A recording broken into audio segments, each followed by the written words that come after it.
to help your firm stay top of mind in this very competitive landscape. So I'd like to introduce her, and she'll be taking that on. Okay. Thank you, Jillian. Thanks again for having me, guys. Again, Julie Wanzer, owner of Business Rewritten. And yeah, we're going to talk about storytelling today. Guess what? Keep it simple, you'll win more work.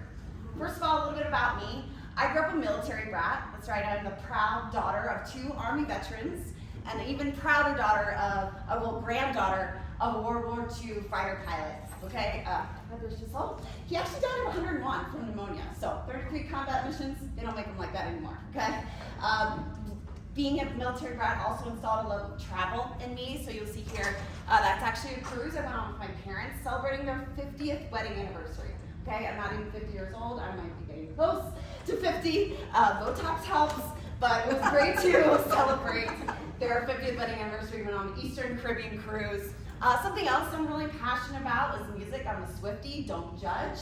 That's right, I went to New Orleans to see night 3 of the Eras tour. And something else I'm really passionate about is volunteering, right? I want to make sure that the next generation, right, of the design and construction industry, that you guys actually have some workers, right? So there's me at Denver Public Schools presenting about careers in design and construction, right? You should get in middle schools if you're not, by the way. I know I talked to Uriah back there, the Icon Construction does a lot of work in middle schools and helping train them. High school, you probably have already lost them, okay? Let's start younger and younger.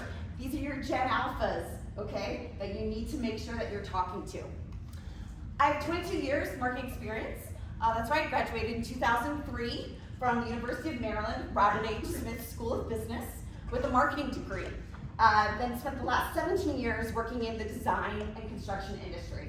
So honestly, all the tips and tricks that I'm about to share with you guys today, I learned from working in-house. Okay, so when I first moved to Colorado in 2010, I worked for Farnsworth Group. They're a civil survey firm. Actually, they're now MEP. Then they bought SEM Architecture. So anyways, they were one big conglomerate now. But when I worked there, we mostly did public work, right? And if you don't think you can make a difference in your interview process on the public side, if you think that CDOT, that's the Colorado Department of Transportation, if you think they're fair and equitable across the board and they're just, picking whoever's is the best, no, they're still picking whoever they want, okay? I loved working with Dave DeFulvio because he did all the work, okay? Before we even got into the interview, he knew who was on the selection committee, and he personally knew at least 1 or 2 of them, okay? He knew their pain points, what they cared about, what kept them up at night, okay? And he, not me, he had a 67% hit rate, okay? Because we were able to go into the interview prepared. Yes, you have you're on time, on budget, blah, blah, blah. No, we focused on our differentiators. That's how we want to work, right? And then I was privileged enough to become the marketing manager of Clip Architecture after that, which is now Canon Design. Okay, I supported 6 different principals in 6 different service areas, from K-12 to hospitality. I gotta tell you, there were 6 different ways to prepare for an interview. Some were more successful than others, okay? So I also learned what not to do at an interview, which is even probably more important than learning what you should do in order to win the job, right? And I was fortunate enough at Clip Architecture, we actually did a lot of design build interview prep, right? One of our most favorite contractors was Hensel Phelps. We did a lot of prep with them, and we always brought our entire team. Okay, this was back in 2014 when they had their Lincoln office down on 6th and Denver, or 6th and Lincoln, Denver office, 6th and Lincoln, and Clip was on 3rd and Broadway. We were like almost basically across the street from each other. We lived at Hensel Phelps' office, our entire team. We even brought our interior designer, right? Because somebody on Hensel Phelps' BD team found out that the owner has a special needs kid, and the facility where we're building a YMCA was going to include a special needs area, right? And if you've ever done any educational projects, the interior matters, right? The color of the walls, the carpet, it affects their environment and how they learn. Our interior designer had that expertise, brought her to the interview, right? She's 25 years old, won the job, right? Because we knew what the owner cared about. We were able to speak to it intelligently, right? And we presented a great team because we had practiced over and over again, okay? Then I spent the last 10 years seller, doer, business owner, right? So my clients hire me to do interview prep for them in order to keep it simple and win more work. One of my biggest successes actually was when I first started in 2015, again working with Hensel Phelps. We secured that 5050 South Syracuse office building, $68 million office building down in the tech center with Clutch Design. I, again, lived in their office for about 2 weeks, and we made sure that we personalized every slide. We made sure that every person that was in that interview had something to say, okay? Don't, this is my biggest pet peeve. Do not bring people to your interview or have them in a Zoom square if they're not saying anything. Don't be the creep in the corner that's like, not knowing what to do with their hands. Nobody cares, right? If you don't have something to say, get out, right? You, all your people, all your BD people, oh, I want to go make sure my team's taken care of. No, if you're a good BD or marketing person, you've already done the work. Let's see, I don't know what I'm clicking. You've already done the work to prep them fully, and you should be in their ear, okay? Your interview team should feel like you're in the room with them because you've prepped them so many times. So we're gonna take all those tips and tricks, and we're gonna keep going. All right, but first we're gonna learn a little about who's in the room with me. Take a poll, just raise your hand. What best describes your role at your firm? Where are my marketing BD people? Whoop, whoop, that's right, good. Where's my project engineering level? Like mid, in, huh? All right, don't be shy. Project managers. Yes, you guys should be in the interviews, please, please. Director, VPs, ish, all right, see a couple hands. Where are my owners, principals, presidents? There you go, all right. Every one of these people needs to have a part in the interview prep. If you don't have something to say, don't come. I do, and I've seen teams that bring their business development person because that person had something important to say. Great, but they don't need to be there for every interview. All right, now raise your hand if you're involved in any of the following activities. All right, A, B, C, or D. Who contributes to proposal content? Yes, almost every hand, right? As a marketing person, I've probably spent hours and years of my life I'll never get back writing proposals, including scopes of work, guys. I got really good at knowing what my principal was going to put in there because he waited till the last minute, and I had to do it, okay? Well, we submitted. All right, what about prepping for project interviews? Who does that? Good, all right, all in the same room. Presenting, who are my presenters? You speak, all right, good, good. Contributing to award content, whose company goes after awards? Good, not as many hands. Who writes them? Yes, right, very good. So hopefully we can all learn something. We're gonna cover both. All right, but then let's kind of flip it on its head. How would you describe your AEC storytelling abilities, okay? Focus on storytelling. Be honest, I don't tell stories. No, I know Brave Soul wants to admit they never tell a story. Okay. B, I like listening to other people's stories. Yeah, okay, I can admit that, you can do some podcasts. Working on it, who's working on it? All right, good, you're in this whole group. Tell a compelling story about my company. You can tell a really good, well, all right, I'll challenge you on that later. Over drinks, still less. We'll see how good the story gets, right? It's better with more drinks. Oh, yes, it does. And I sound better when you drink more, so happy hour should have been before, but anyways. Last one, this is the kicker, right? This is where I want you to be. I want you to go from A to E, right? I want you to be able to tell stories that help you win more work, right? As I'm sure we all know, it's risky out there right now, and it's competitive as hell. Okay, there are so many teams going after the same amount of work, and there's only so much money and so many owners out there, right? So you have to be able to win, tell the stories in order to win. All right, so this is what I'm hoping you're gonna learn today. Break down complex design construction issues into solution-based stories. Guess what, guys? The owner is hiring you because he has a problem, okay? Or he or she has a problem, okay? That's how projects start. There's a plot of land. Let's say they don't have enough schools, they finally got the permitting, all those things, they need you. The owner needs you more than you need them, okay? If you go into that with that mindset, you're gonna win, right? And then also you wanna make sure you keep your AEC firm top of mind. Again, competitive landscape. What did I mention? Clip architecture, bought out by Kin Design. And I know it's not the only one, right? If you've been in Denver long enough, all the boutique Denver firms that, oh, we thought we were so special, they're getting swallowed up, guys. They're getting bought out left and right, not Martin soon, not yet. Soon enough. All right, I'm coming for you. But no, I'm sure you've seen even the national companies opening up Denver offices, right? We've got floods from California coming in, Texas people all coming in, wanting to do business here in Denver. And that makes for a very competitive landscape, and you gotta stand out, okay? Then of course we're gonna go into storytelling, the 5 C's of storytelling: conflict, circumstance, curiosity, characters, and closure. We'll talk about how you're gonna incorporate all of those into your next interview. All right, who can tell me what this is? Shout it out. Campfire. What do you do around a campfire? Tell stories. Well, drink, obviously, Kim. What else? Tell stories. Tell stories. Thank you. You tell stories, right? Hopefully, you have a campfire space that's remote enough that has no Wi-Fi access, right? So no one's going like this, right? Instead, you want them to go like this, right? You want your focus to be on whoever's talking, whoever's telling the story.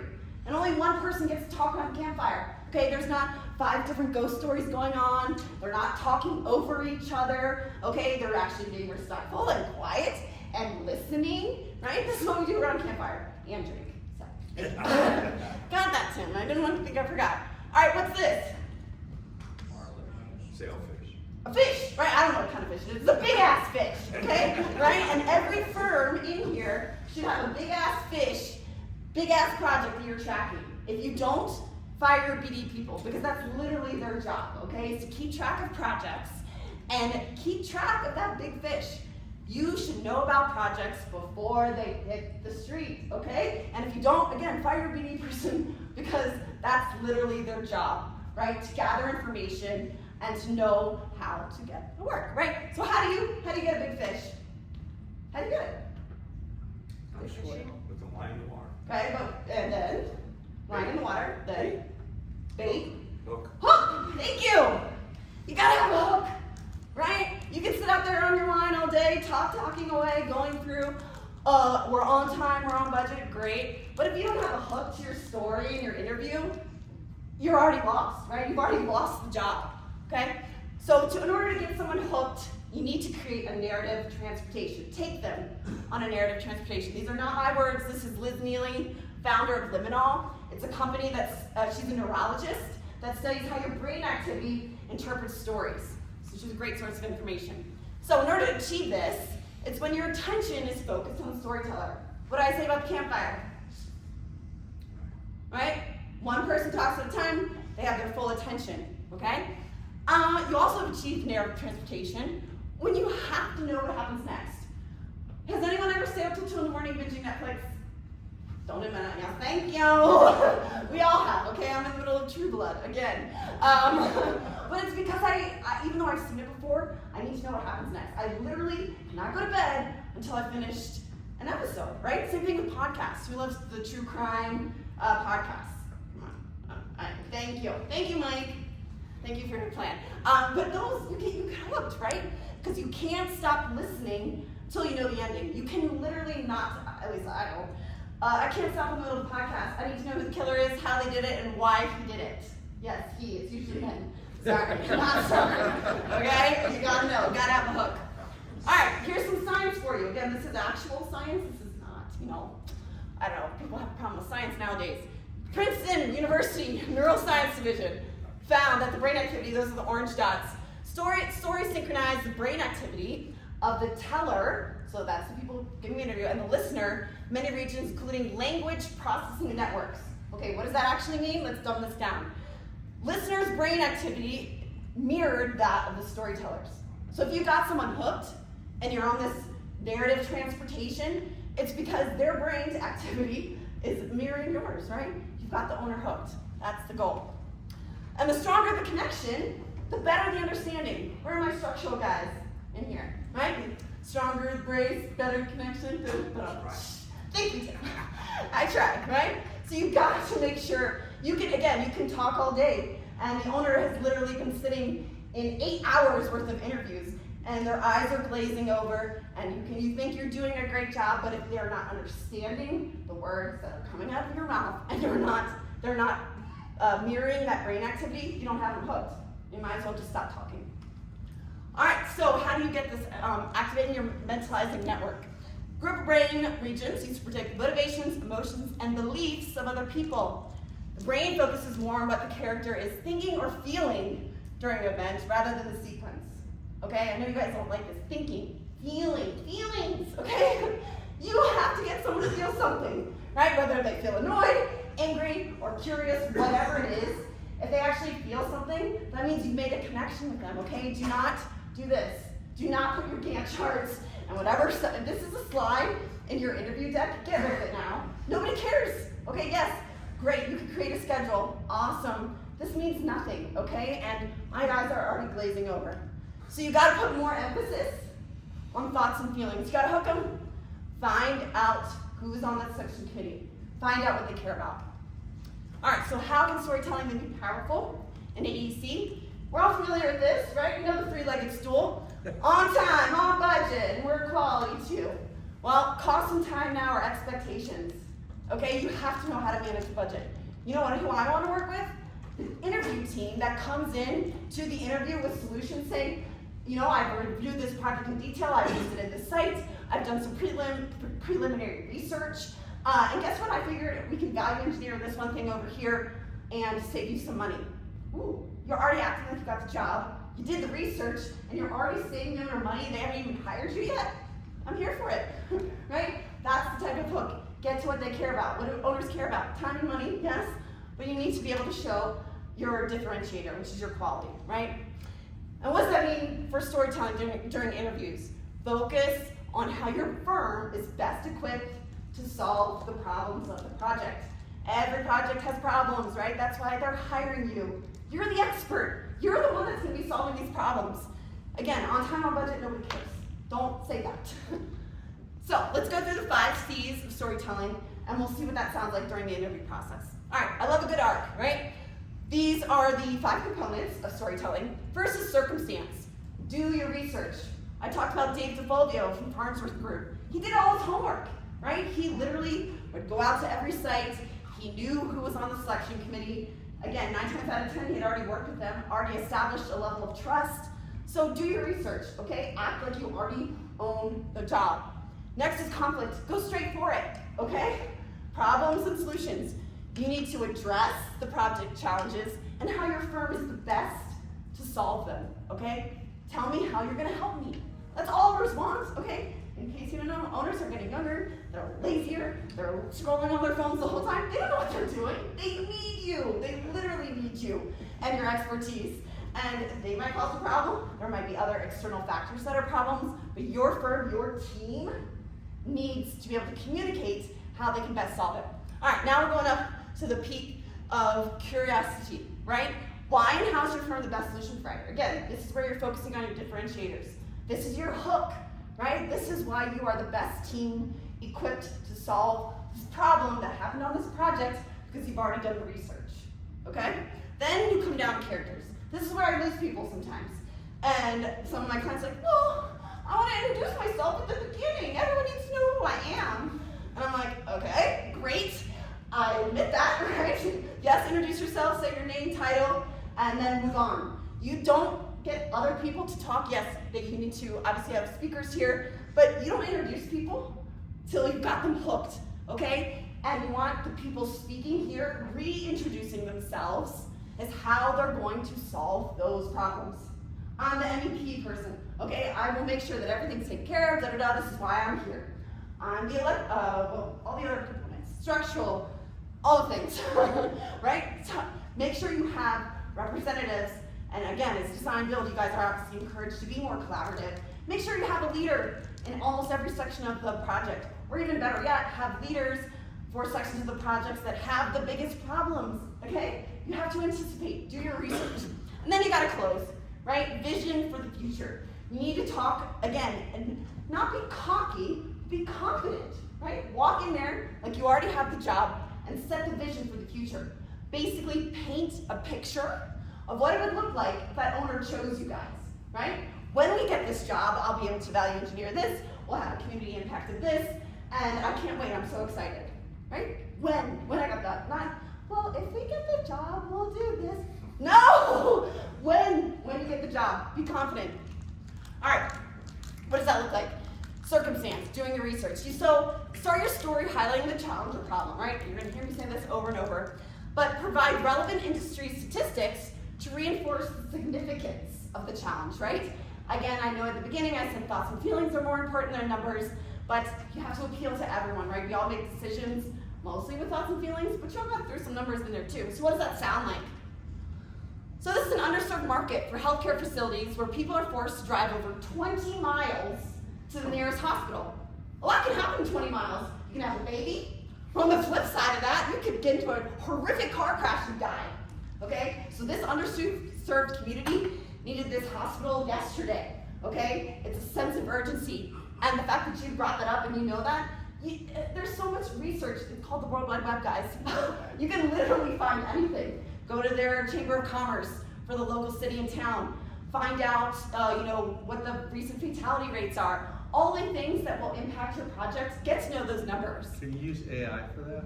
Sure, you can use ChatGPT. Why not? But don't let ChatGPT deliver your. I know. Were you at the? I was not, but I heard that AI was coming for your job. Actually, I'm coming for your job, so don't worry. All right. So what else does that sound like? Can I say over the past 10 years, there's been a 35% increase in emergency room visits that could have been solved by this new proposed MOB facility. Right. So again, you've done your homework. You understand the project site, you understand the community that it's going to affect. Think about the end users, guys. You don't build stuff for no one, okay? Not for AI, you're not building for AI, you're building for people. Think about your end users when you're going into that interview. How is your firm going to affect the people that are going to be using whatever the project is? All right, conflict, my favorite. All right, challenges and solutions. Again, outline project challenges, how your firm's supposed to solve them. Okay, this is again where I get a stick letter, right?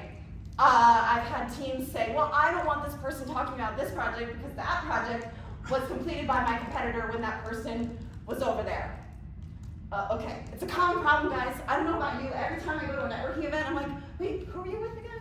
Oh, okay. People move. We're transient, okay? And if you didn't know, Denver's design and construction industry is incestuous, okay? If you stick around long enough, you'll get to see the same people, okay? So talking about a past project that you personally worked on and had a great impact on that happened to be at your competitor's firm, who cares, right? Because you, the owner, is hiring you and your team.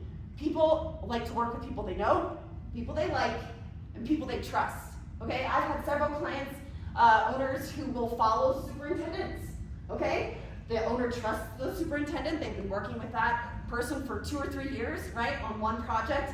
That superintendent picked up the phone. The superintendent anticipated problems, was offering solutions.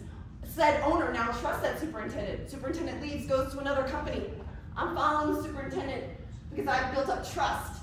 I already spent money on this guy, right? Like, I know that person's gonna do a great job.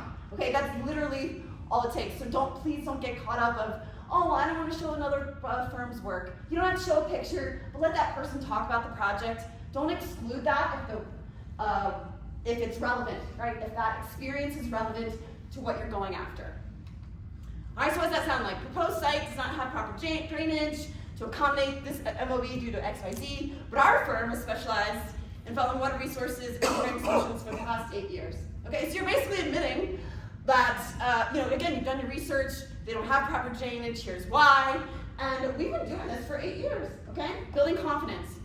It also sounds like our firm solved a similar drainage issue for an MOB in Westminster, and here's a breakdown of how we solved it, okay? Be creative.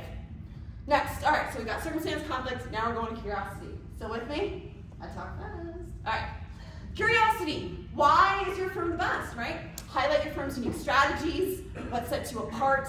Again, this is where I also get pushback from clients. They're like, I don't want to give away my secret sauce. Well, okay, fine, you don't have to. I'm not asking you to. And in fact, your secret sauce is actually your people. Okay, again, people like to work with people they know, they like, and they trust. Okay, so treat your people well, okay, especially if they're doing a good job and they're getting recognition from an owner, because guess what, that person will leave your company in a second to go somewhere else, and the owner will follow that person, because that person has established trust, okay? So think about that, treat your people good. Fine. Okay, then also too, again, mixture of feelings, thoughts, data, statistics. You need to demonstrate how you're going to have a positive impact, right? So what does that sound like? We're the best team member for this MLB because we use a mapping technology to detect XYZ, help the owner anticipate and solve drainage issues before they occur. So what are you telling me here? That you've already done the research, you already know the problems that are coming, and here's how we're gonna solve them. What else does that sound like? Our team has saved owners X amount of dollars in potential flood-related damages that also helps to minimize insurance liabilities. Woo! So, I haven't even hired you yet, but you're already saving me money, and you're reducing my risk. right? As an owner, they care a lot about risk, okay? So anytime that you can mention and work that into your presentation of how you can limit the risk, especially in this day and age where everybody is so happy, okay? Everyone's got a lawyer in their pocket, right? Figure out ways to avoid that, because having a lawyer is expensive, right? Okay, now this is again characters. Introduce or reintroduce the people that will solve the issues, right? So, and discuss how they will positively impact the project, okay? As I mentioned before, every person that's in that interview or on that Zoom square needs to have a purpose. And then this is the time where you present why they're there. What can you do for me? Literally, that's all owners care about. They're selfish, okay? What can you do for them? You need to speak their language, mirror their brain activity, and make that connection, right? And then have each person provide a past example, project they have personally worked on. And I'm not saying, oh, it's on their resume, because I know how that game goes. I was an in-house marketing person. Oh yeah, they totally worked on this K-12 project. It's on their resume. Is it though? Don't, Tim, you know it's true. Okay? So make sure that they have a story to tell, right? And that they have an impact. So what's that sound like? My name is Julie Wanzer. I've been a water resource engineer since 2003. My purpose on this project is to make sure XYZ occurs. That's literally why I'm here, to ensure that this goes well, that I can save you some money over here. Flip side of that, and this gets a little dangerous, but if you feel like you're a pro, you can also say, my purpose on this project is to make sure XYZ doesn't happen, right? So again, anticipating problems, turning it over, but yeah, I don't know. I would say stay positive. That's just my 2 cents. It could also sound like this project is very similar to a drainage issue I solved on a school in Westminster. Here's how I can make an impact on the team. So again, we're going over an MOB, but this person is talking about their experience that is on a school, right? And most people are like, oh, you can't talk about that. It's not an MOB. No, but it's literally the same issues, right? I mean, every building type has similarities, right? Similar issues. Think creatively, guys, right? So what if you've done, okay, so every K-12 school has a nursing station, right? That's healthcare related. Every YMCA usually has some type of first aid center, right? Talk about that. Most medical office buildings now have some type of lobby component. Talk about your office buildings. They have big, beautiful lobbies, okay? Think creatively of how your personal experience and personal experience solving problems, doesn't matter what type of project it is, you solved it, okay? And you are now taking that same knowledge and applying it to the owner's project. That's all I want to hear. Can you do it? Can you solve my problems? Great. I don't care if it was a K-12 or a healthcare related building. I don't, right? Solve my problems, just do it. All right, circumstance, conflict, curiosity, characters. I gotta close, right? Again, be confident, not cocky. So you gotta provide a vision of the future, right? So discuss the benefits of choosing your firm and or the consequences of not choosing your firm. Again, it gets a little tricky, but either way you wanna go, sell it, okay? Make sure that you're emphasizing why they should work with you.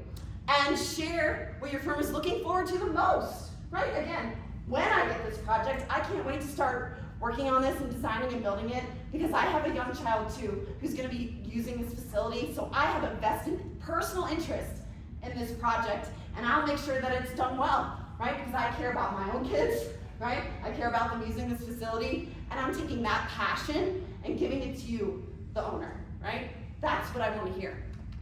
All right, so what's that sound like? Our future project team will benefit in the following ways: by selecting our firm to provide water resources engineering design, right? Our future project team. You're already acting like a team, right? We're the team. There's no one else, right? You literally have to have that confidence when you're going in the interview. Also sounds like, by anticipating and solving the drainage needs for this project, we look forward to providing greater access to sustainable health care for this community. Again, think about the end users. Close with how it's going to impact the people that are using this facility, whatever it is, right? Because at the end of the day, the owner probably wants to sell this project, right? They want to make some return, make some money off of it. And if this building has problems and it's creating more heartache or headache for them in the community because you guys packed it up, okay? That's bad, right? Don't do that. Focus on how you're going to make the community better, okay? Reduce their risk, save money, and focus on benefits. All right, whew, I know that was a lot to talk fast. Now, let's talk about the full project life cycle. We're going into award-winning examples. So again, full project life cycle.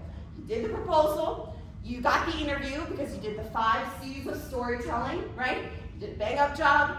3 years later, the building is now open and it is occupied. Everyone's happy. Now you need to get the award, okay? Because owners, again, as they're going through stacks of proposals, literally this high, I'm only 5'4", so yeah, there.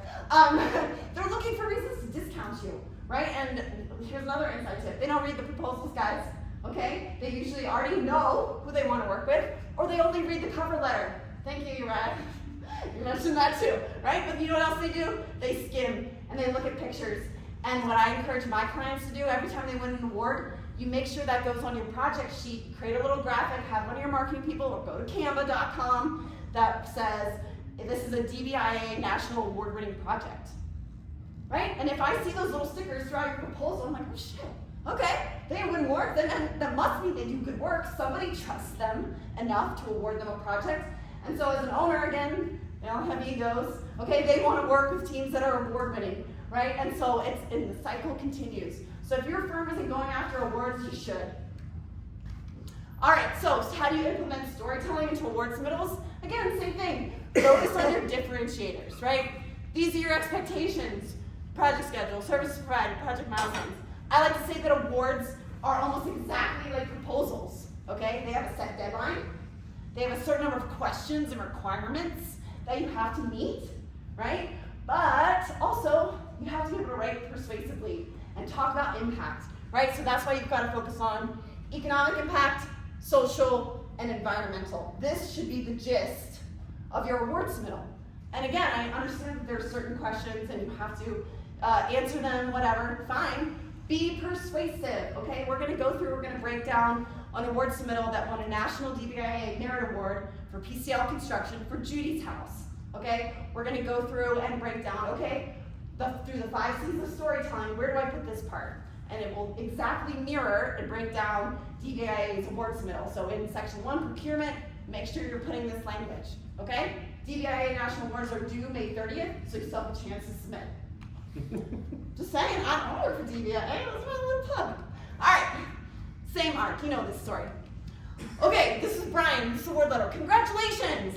Project you submitted, Judy's House, just won National Award of Merit. Anybody know what Judy's House is? It's a facility actually spearheaded by Brian Greasy, former Denver Broncos. He went to Michigan too, right? I think. Anyway, yep, correct. I know my football. And he championed this project, okay? And had PCL Construction build it out for him, and we won an award. So let's break this down. Okay, so starting with circumstance. What made this project unique, right? So describe circumstances that are different, right? Maybe it's the time of year. Maybe this project had special site conditions, or the end users was the main focus. What was unique? Again, on time, on budget, blah, blah, blah. Nobody cares, okay? Make connections, make it human. What did your firm do differently that other firms can't do or won't do, right? We all have the same processes, DBIA, right? Like the design build processes don't really change, but I can guarantee you that every single one of you has been on a DBIA or a design build team, and it's been vastly different from the other design build team that you're on. Why? People, right? People mess things up or they can make them really great. So choose your team wisely. All right, so what does that sound like? Okay, so again, going back to circumstance, what made this unique, this is where you need to put it. In your general overview, this is the very first question. Again, people don't read. They read maybe the first few lines and that's it. So literally the very first opening sentence that I wrote was, as the only research-based grief organization in Denver area that is solely committed to supporting grieving children and their families, Judy's House provides a critical service to Coloradans. I said that wrong. Where 1 in 14 children will experience the death of a parent or sibling by the age of 18, equating to more than 89,000 children that are affected by grief in Colorado. I haven't even talked about the damn project yet, right? But I set the stage of how important Judy's House is, right? I sold you, or at least got you hooked, right? Brian Greasy lost his mom when he was very young. He experienced grief at a young age, obviously overcame a lot of things, went to Michigan, became a Denver Broncos football player. It's kind of a big deal, right? Can you imagine losing your mom? I can't, right? I love her. Anyways, so that's one place, general overview. Make sure you're hitting it hard, very first sentence. Next one, another place where you can incorporate your uniqueness is outcome and results. How are you innovative, right? This is kind of a no-brainer.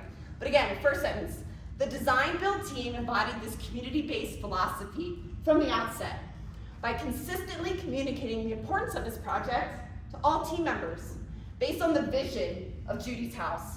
No child should be alone in grief. Again, didn't even really mention the project, kind of the building, maybe, but we talked about how we came together as a team, right? That's super important.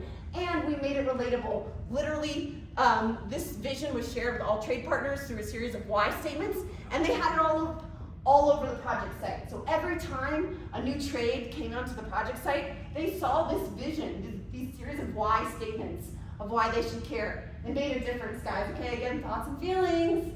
You gotta have them, right? Make sure your team's working together. All right, conflict, right? We know what conflict is. Where should you put it? For this, honestly, conflict is gonna come up in many different parts of your project based on whatever the project is. For PCL, it was under their procurement, right? So one of the more challenging components to Judy's house was securing long lead mechanical equipment, all the things. So we talked about the project. I think a lot of people don't want to address conflict in their words middles because, oh, we don't want to throw anyone under the bus, or we don't really want to mention that problem that happened. No one needs to know about it. People talk, what did I say, incestuous design and construction committee industry. We all talk to each other. We know what happened at the VA hospital, okay? Shorter construction. We know what happened at other projects, okay? People talk, all right? So don't try to sweep your problems underneath the carpet, okay? Everybody knows. Address it head on.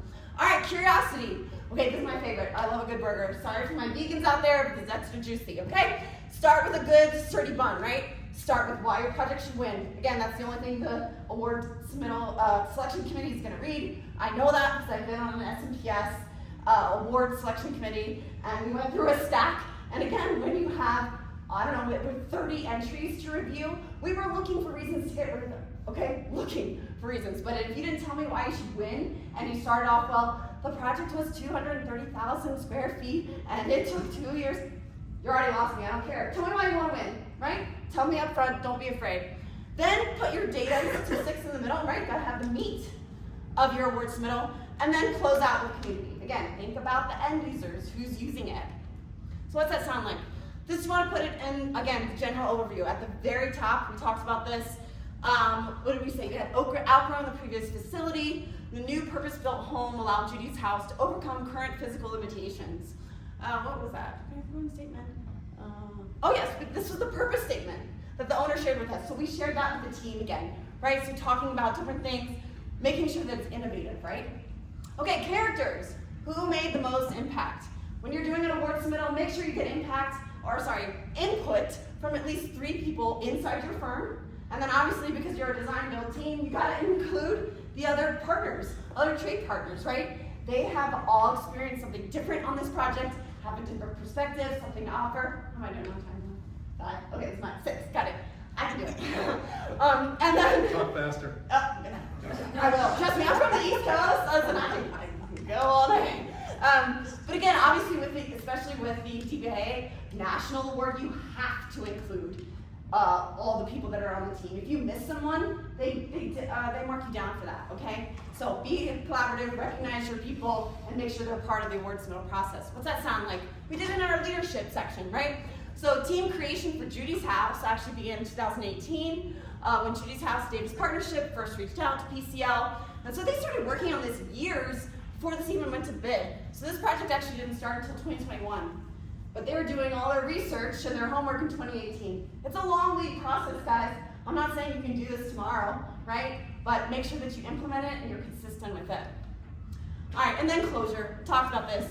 Economic impact. Again, we all have access to the same World Wide Web, okay? We can look up statistics.